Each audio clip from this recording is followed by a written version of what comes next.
और एक बार फिर से हम रुख करते हैं उसी सारी सूरत हाल का जिसने गरीब को बुरी तरह से जकड़ा है और गरीब को नहीं पता कि किस तरह से निकलना है, आगे करना क्या है, क्या मुल्क की सिचुएशन बेहतर होगी। गरीब को कहीं ना कहीं कोई रिलीफ मिलेगा नहीं मिलेगा। कंज्यूमर राइट्स के हवाले से बात करने के लिए हमारे साथ मौजूद है कोकब इकबाल साहब। इकबाल साहब, जिस तरह से हम बात कर रहे थे कि महंगाई, आप भी कह रहे हैं कि आने वाले वक्त में हम नहीं देख रहे कि गरीब को कुछ रिलीफ मिलेगा या फिर इसकी शरह कम होगी, तो किस तरह के इकदाम हुकूमती सतह पर होने चाहिए। आटा मुहिम की बात नहीं कर सकते क्योंकि उसमें बहुत सी इंतजामी गफलत हमने देखी, लोग अपनी जानों से चले गए। तो आप क्या समझते हैं, क्या पैरामीटर लेने की जरूरत है इस सिचुएशन में? देखिए, सबसे पहले अगर गरीब को रिलीफ नहीं देगी गवर्नमेंट, तो मैं समझता हूँ कि सूरत हाल बड़ी गमगीर हो जाएगी और गरीब की जो तादाद है वो गुज़िश्ता कई सालों में इस साल जो है वो गरीबों की तादाद ज़्यादा बढ़ती जा रही है। तो मैं समझता हूँ कि अगर हुकूमत ने इस तरफ तवज्जो नहीं दी, अपनी तमाम तवर सलाहियत को इस तरफ नहीं लगाया, तो ये एक बहुत बड़ा भूचाल आएगा और एक बड़ी, मैं समझता हूँ कि एक सूरत हाल पैदा हो सकती है कि जिससे हुकूमत को निपटना बहुत मुश्किल हो जाएगा। क्योंकि जब गरीब भूखा मरेगा, रोडों पे आएगा, एहतजाज करेगा, तो ये पूरे मुल्क के अंदर एक गंभीर सूरत हाल पैदा हो सकती है। इसलिए हुकूमत को सोचना चाहिए, हुकूमती इदारों को सोचना चाहिए कि कम अज़ कम गरीब को रिलीफ पहुँचाने के लिए इक़दाम किए जाएँ। इस सिलसिले में जो हमारी फूड सिक्योरिटी कौंसिल है और मिनिस्ट्री है, इसको सोचना चाहिए कि किस तरह हम आगे आने वाले वक्तों में, क्योंकि हर चीज़ जो है वो दस्तरस से बाहर होती जा रही है। आप बकरे का गोश्त तो तब एक गरीब आदमी तसव्वुर नहीं कर सकता, इसी तरह गाय का गोश्त जो है उसकी दस्तरस से बाहर है। उसको तो अब दाल की कीमतें आप देखिए कि 440 रुपए की दाल 400 रुपए किलो में बिक रही है। तो ये जब ऐसी सूरत हाल होगी तो क्या अब आटा भी जो है उसको पानी में भिगो के रोटी नहीं खा सकता। तो गरीब को पेट तो भरना है, वो किस सूरत हाल से अपने बच्चों को पाल रहा है। आप ईद की एक शॉपिंग की बात कर रहे हैं, मैं समझता हूँ कि ईद की शॉपिंग करना तो दुआल, वो अपने पेट पूजा कर ले तो ये बहुत बड़ी बात होगी। तो इस तरफ जो है हुकूमती इदारों को सोचना पड़ेगा और हुकूमत इस तरफ तवज्जो नहीं दी तो मैं समझता हूँ कि मैं जो सूरत हाल देख रहा हूँ वो एक इंतहाई मतलब दर्जे पे सूरत हाल होगी जिससे हुकूमत को संभालना मुश्किल हो जाएगा। ठीक है, लेकिन कोकब साहब, हम ये देख रहे हैं कि हुकूमत की जानिब से कोई तवज्जो नहीं दी जा रही, कोई पॉलिसी नहीं है। आने वाले दिनों में किस तरह से सूरत हाल पर कंट्रोल किया जाएगा, इस सिलसिले में भी हुकूमत की जानिब से कोई प्लान सामने नहीं आता। जैसा कि आपने कहा कि आने वाले दिनों में मुश्किलात मज़ीद बढ़ सकती हैं, महंगाई मज़ीद बढ़ सकती है, तो खुदा न खास्ता सूरत हाल किस तरफ जाएगी? क्योंकि आज भी हम ये देख रहे हैं कि लोगों के पास खाने के लिए जब पैसे नहीं होते, खाने के लिए खाना नहीं होता, तो जो NGOs यहाँ पर मौजूद हैं वहाँ पर लाइंस लगी होती हैं। अफ्तार के टाइम पर आप देख लें, दीगर औकात में आप देख लें, तो क्या सिर्फ NGOs और जो दीगर मुखय्यर हजरात हैं वो ही सामने आकर सब कुछ करेंगे? हुकूमत के बस में अब कुछ नहीं रहा है। हुकूमत ने जो भी आटा बांटा वो आपने देखा कि एक तो उससे अमवात हुई, कोई ऐसा सिस्टम करते कि उनके घरों तक वो बहुत सारी NGOs ऐसा भी कर रही हैं। मैं JDC की बात करता चलूँ कि उन्होंने एक अच्छा निज़ाम अपनाया हुआ है कि अगर उनको राशन देना है तो राशन के लिए उन्होंने लाइनें नहीं लगाई। अगर उनके पास जो लोग रजिस्टर्ड हैं उनके घरों पे वो जो है कोरियर के थ्रू वो राशन पहुंचाया जा रहा है। तो ये ज़फ़र अब्बास ने काम करके दिखाया। इसी तरह उनकी सूरत हाल को देखते हुए या उनसे मशवरा करते हुए हुकूमत को भी चाहिए था कि अगर अब आटा बांटना था तो इस तरह करते बजाय कि उनको लाइनें लगती हैं और लोग जो है वो अमवात का शिकार होते हैं।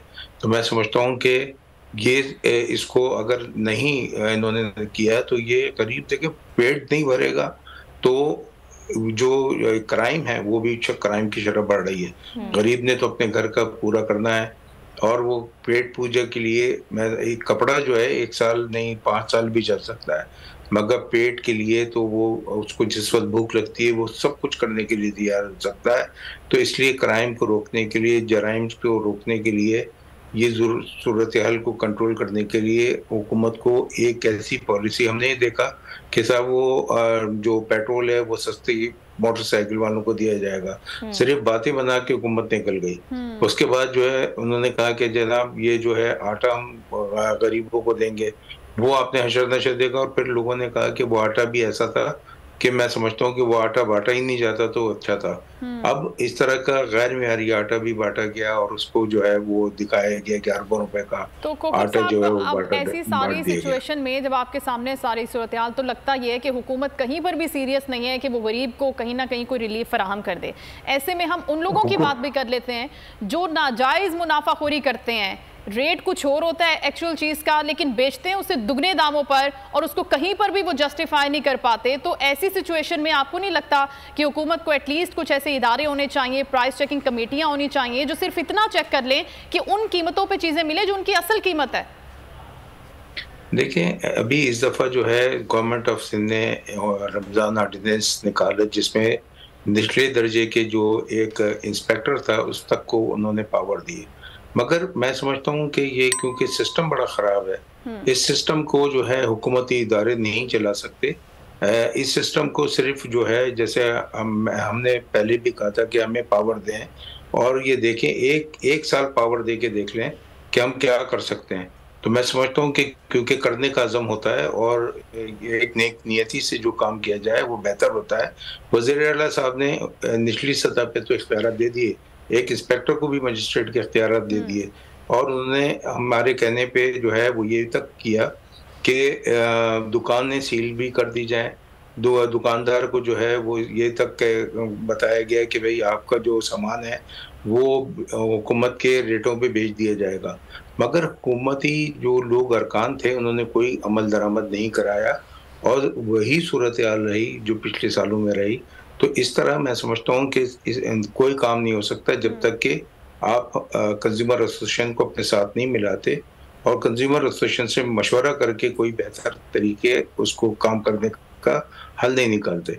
मैं समझता हूँ कि वज़ीर आला जितने भी हैं तो दूसरे सूबों को उनको चाहिए कि बेहतर तरीके से रिलीफ फराहम करने के लिए हकीकी मायनों में इक़दाम करें। ठीक है, सीरियस इश्यूज के ऊपर बैठकर बात करें और कंज्यूमर राइट्स को देख कुछ प्लान होना चाहिए जिसके ऊपर हम कम से कम गरीब को रिलीफ फराहम कर सकें। महंगाई के हवाले से ट्रांसमिशन का सिलसिला भी जारी है। नाज़रीन, यहाँ वक्त हुआ है ब्रेक का। अगर आपको ये वीडियो पसंद आई है तो लाइक पर क्लिक करें। हवाए नफ्स की है हुक्मरानी, लुटेरा कर रहा है पासबानी।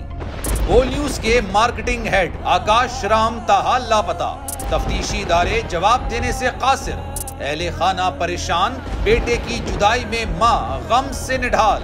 जो बच्चों हिंदू पर आए थे जो को पाकिस्तानी, मुझे मेहरबानी करे पंहिंजो आकाश वापस कयो। हुकूमत से बेकसूर और मुहिब्बे वतन बेटे की बाजियाबी के लिए फरियाद। समी इब्राहिम और सिद्दीक जान का सुप्रीम कोर्ट के बाहर एहतजाजी कैंप का ऐलान कि सोमवार के दिन से हम सुप्रीम कोर्ट ऑफ पाकिस्तान के सामने कैंप लगाएं और हम सब सुप्रीम कोर्ट ऑफ पाकिस्तान के सामने बैठ जाएं और उस वक्त तक नहीं उठेंगे जब तक आकाश वापस नहीं आए। मुश्किल की इस घड़ी में आलमी मीडिया ने भी उठाई आवाज। CNN, आज तक, इंडिया टुडे, टाइम्स नाउ समेत आलमी मीडिया ने आकाश राम के अगवा के खिलाफ दिया बोल का साथ। उफ क्या जुल्म है, बोल इंसाफ का मुंतजिर। सब्सक्राइब करें और बेल दबाएं ताकि कोई खबर रह न जाए।